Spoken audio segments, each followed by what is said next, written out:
नमस्कार, स्वागत है आपका। मेरा नाम है विपिन विभाग। समाजवादी पार्टी के राष्ट्रीय महासचिव स्वामी प्रसाद मौर्य इन दिनों अपने बयानों को लेकर काफी सुर्खियां बटोर रहे हैं। देश का नाम इंडिया से बदलकर भारत किए जाने की संभावना के बीच जहां विपक्ष बीजेपी पर निशाना साध रहा है, वहीं स्वामी प्रसाद मौर्य ने बीजेपी को लेकर बड़ा आरोप लगाया है। उनका कहना है कि देश का नाम बदलने की सोच भारतीय संविधान निर्माता बाबा साहब डॉक्टर भीमराव अंबेडकर का विरोध है।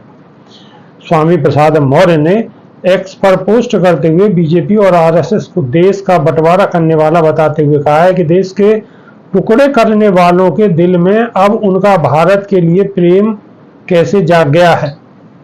स्वामी प्रसाद मौर्य ने ट्वीट कर लिखा है कि हिंदू राष्ट्र की मांग कर देश के बंटवारे का बीज बोने वाले आरएसएस और बीजेपी को अचानक भारत प्रेम कैसे जग गया।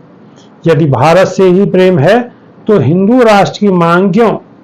उन्होंने अपने ट्वीट में आगे कहा है कि देश का नाम इंडिया से बदलकर भारत करना और इंडिया का विरोध करना भारतीय संविधान के विरोध के साथ ही भारतीय संविधान निर्माता डॉक्टर भीमराव अंबेडकर का भी विरोध है।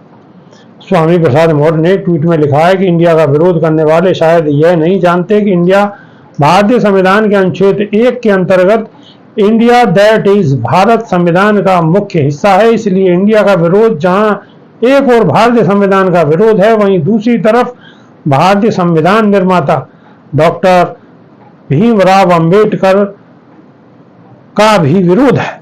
स्वामी प्रसाद मौर्य का कहना है कि चुनाव के दौरान दलितों का वोट लेने के लिए बीजेपी डॉक्टर अंबेडकर को भगवान बताने का सिर्फ नाटक करती है। उन्होंने अपने ट्वीट में लिखा है कि यद्यपि दलितों का वोट लेने के लिए आरएसएस और बीजेपी के लोग बाबा साहब डॉक्टर भीमराव अंबेडकर को भगवान का अवतार बताकर माला फूल चढ़ाने का नाटक तो करते हैं, किंतु डॉक्टर अंबेडकर की विद्वता, लोकप्रियता और जीवंतता जिसका दुनिया लोहा मानती है, उससे जलते हैं।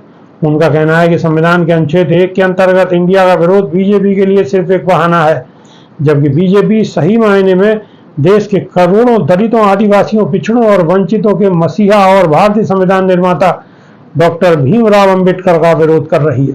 इसके साथ ही उन्होंने कहा कि वे आरएसएस और बीजेपी के इस ओछी सोच की घोर निंदा करते हैं। अभी के लिए सिर्फ इतना है। नमस्कार।